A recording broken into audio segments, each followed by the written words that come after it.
बेगूसराय में मुठभेड़, एसटीएफ और बदमाशों में भिड़ंत, 1 घायल 4 गिरफ्तार, ज्वेलरी लूट कांड में बड़ी कार्रवाई। नमस्कार, आप देख रहे हैं कैपिटल टीवी बिहार। मैं हूं आपके साथ सृष्टि शाह।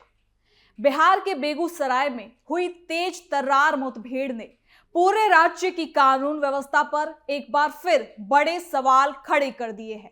सुबह सुबह नारायणपुर चौक में गोलियों की तड़तड़ाहट ने पूरे इलाके को दहशत से भर दिया, जब एसटीएफ और स्थानीय पुलिस ने छिपे अपराधियों को घेर कर जवाबी कार्रवाई की। लूट, हथियार और संगठित अपराध से जुड़े इन बदमाशों पर लंबे समय से पुलिस की नजर थी और आखिरकार ये ऑपरेशन एक बड़ी सफलता के रूप में सामने आया। एनकाउंटर में 1 अपराधी घायल हुआ, जबकि 4 को जिंदा दबोचा गया है, जिससे पूरे नेटवर्क के खुलासे की उम्मीद अब बढ़ चुकी है। तो चलिए जरा विस्तार से जानते हैं क्या है ये पूरी खबर। बेगूसराय का ये मामला बिहार में हाल के दिनों की सबसे चर्चित घटनाओं में से एक है, जहां पुलिस और अपराधियों के बीच हुई मुठभेड़ ने सुरक्षा व्यवस्था, खुफिया नेटवर्क और पुलिस की कार्यशैली को लेकर कई महत्वपूर्ण सवाल खड़े कर दिए हैं। बिहार में लगातार बढ़ती आपराधिक गतिविधियों और पुलिस पर बढ़ते दबाव के बीच ये घटना एक बड़ी कार्रवाई के रूप में उभर कर सामने आई है, जिससे न केवल जिले बल्कि पूरे प्रदेश की कानून व्यवस्था को लेकर बहस छिड़ गई है। मंसूरचक थाना क्षेत्र के नारायणपुर चौक में हुई इस मुठभेड़ का घटनाक्रम तेजी से फैलता हुआ नजर आ रहा है और देखते ही देखते पूरे इलाके में तनाव और अफरा तफरी की स्थिति बन जाती है। शुरुआत तब होती है जब पुलिस को खुफिया सूचना मिलती है कि कुछ कुख्यात अपराधी एक घर और उससे लगे खेतों में छिपे हुए हैं। इन अपराधियों पर कई बड़े मामलों में संलिप्त होने का आरोप था और पुलिस लंबे समय से उनकी गतिविधियों पर नजर भी बनाए हुए थे। जानकारी मिलते ही स्थानीय पुलिस के साथ साथ एसटीएफ की टीम भी मौके पर पहुंची है।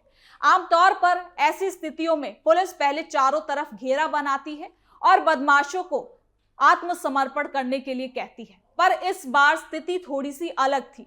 पुलिस जैसे ही आगे बढ़ती है, अपराधियों की तरफ से ताबड़तोड़ फायरिंग शुरू हो जाती है। इसके बाद पुलिस को मजबूरी में जवाबी गोलीबारी करनी पड़ती है। इसके साथ ही इस कार्रवाई में क्या कुछ हुआ है, सब कुछ जानते हैं इस रिपोर्ट में। बिहार के बेगूसराय में इस कार्रवाई के बाद पूरा इलाका काफी शांत हो जाता है।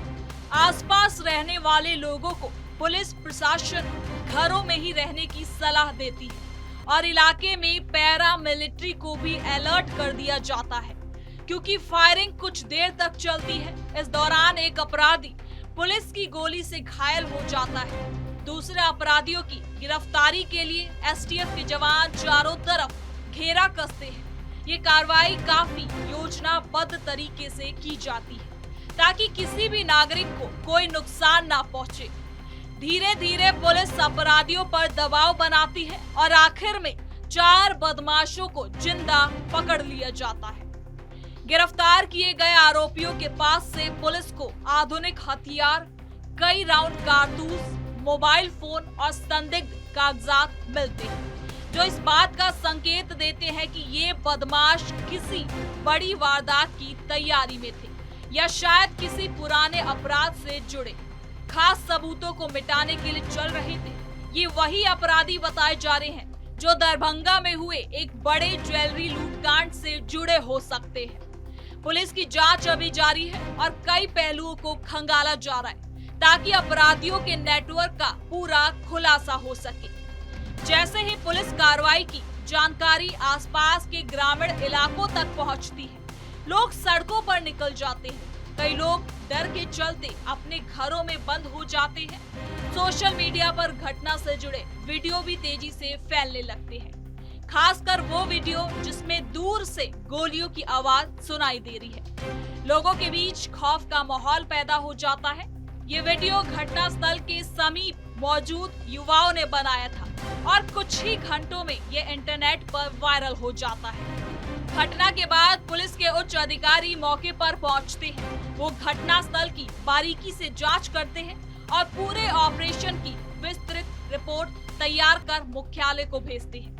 ये भी बताया जा रहा है कि गिरफ्तारी के बाद कई महत्वपूर्ण जानकारियां भी सामने आई हैं, जिनका इस्तेमाल आने वाले समय में दूसरे आपराधिक गिरोहों का पर्दाफाश करने में किया जा सकता है। अधिकारियों का कहना है कि ऑपरेशन बिहार पुलिस और एसटीएफ के लिए एक बड़ी सफलता है और इससे उनके मनोबल में भी बढ़ोतरी हुई है। इस कार्रवाई के दौरान पुलिस का शुरुआती टारगेट अपराधियों को पकड़ना था, लेकिन साथ ही ये भी सुनिश्चित करना था कि किसी भी निर्दोष नागरिक को किसी भी तरह का नुकसान न पहुंचे। इसके लिए मौके पर मौजूद टीम ने पूरी सावधानी बरती। आसपास के घरों में रह रहे लोगों को सुरक्षित स्थान पर भेजा गया। बच्चों और बुजुर्गों को पुलिस ने खास ध्यान में रखकर उन्हें सुरक्षित बताया। इस घटना के बाद कई राजनीतिक प्रतिक्रियाएं भी अब सामने आ रही हैं। कुछ नेताओं का कहना है कि राज्य में अपराधियों का मनोबल लगातार बढ़ता जा रहा है और इसके पीछे कानून व्यवस्था की कमजोर जिम्मेदारी है। वहीं सरकार का दावा है कि पुलिस लगातार सक्रिय है और अपराधियों के खिलाफ कड़ी कार्रवाई कर रही है। सरकार ने यह भी कहा कि अपराधी चाहे कितने भी बड़े क्यों ना हो, उन्हें बख्शा नहीं जाएगा। इसके साथ ही घटना का एक पहलू ये भी बताता है कि इलाके में इन अपराधियों का नेटवर्क काफी मजबूत माना जाता था। पुलिस को शक है कि स्थानीय स्तर पर कुछ लोग इन अपराधियों को शरण दे रहे थे या उनकी गतिविधियों की जानकारी रखते थे। गिरफ्तारी के बाद पुलिस इन लोगों की जांच भी जरूर करेगी और ये कोशिश भी कर रही है कि अपराधियों को किसी भी तरह का स्थानीय समर्थन भी ना मिल सके। आपको बता दें कि गिरफ्तारी के बाद अपराधियों से पूछताछ की जा रही है। पुलिस सूत्रों के मुताबिक उनके कई महत्वपूर्ण खुलासे होने की जिम्मेदारी है। पहला, किस गिरोह से वो जुड़े हो सकते हैं, किन किन वारदातों में शामिल रह चुके हैं, चोरी और लूट के मामले आखिर कहां तक है और इन्हें कौन बचाता है, कौन भेजता है, कौन लोग इनके समर्थन में थे और कौन से बड़े अपराधियों के लिए ये काम करते थे। आपको बता दें कि पुलिस इस पूछताछ के आधार पर पूरे अपराध तंत्र को तोड़ने का प्रयास कर रही है। यह भी मानकर चला जा रहा है कि गिरफ्तार किए गए 4 लोगों के अलावा भी कुछ आरोपी फरार हो सकते हैं, जिनकी तलाश अभी जारी है। घटना के बाद सबसे बड़ा सवाल ये उठता है कि आखिर इतने खतरनाक अपराधी इस क्षेत्र में छिपे कैसे हुए थे और पुलिस को उनके बारे में इतनी देर तक पता भी कैसे नहीं चला। क्या स्थानीय स्तर पर मुखबिरी का सिस्टम कमजोर पड़ गया या अपराधी गिरोह इतनी चतुराई से काम कर रहे हैं कि पुलिस को आसानी से भनक तक नहीं लग पा रही। इन सभी सवालों का जवाब पुलिस की जांच के बाद ही सामने आएगा। लेकिन इसके साथ ही आपको बता दें कि इस घटना ने इस बार फिर से एक बात सामने रख दी है कि बिहार में अपराधी आसानी से हथियार हासिल कर लेते हैं और उनका नेटवर्क दिन प्रतिदिन मजबूत होता जाता है। पुलिस को अब न केवल ऐसे गिरोहों पर नकेल कसनी है, बल्कि अपराधियों को संरक्षण देने वालों पर भी कार्रवाई करनी है।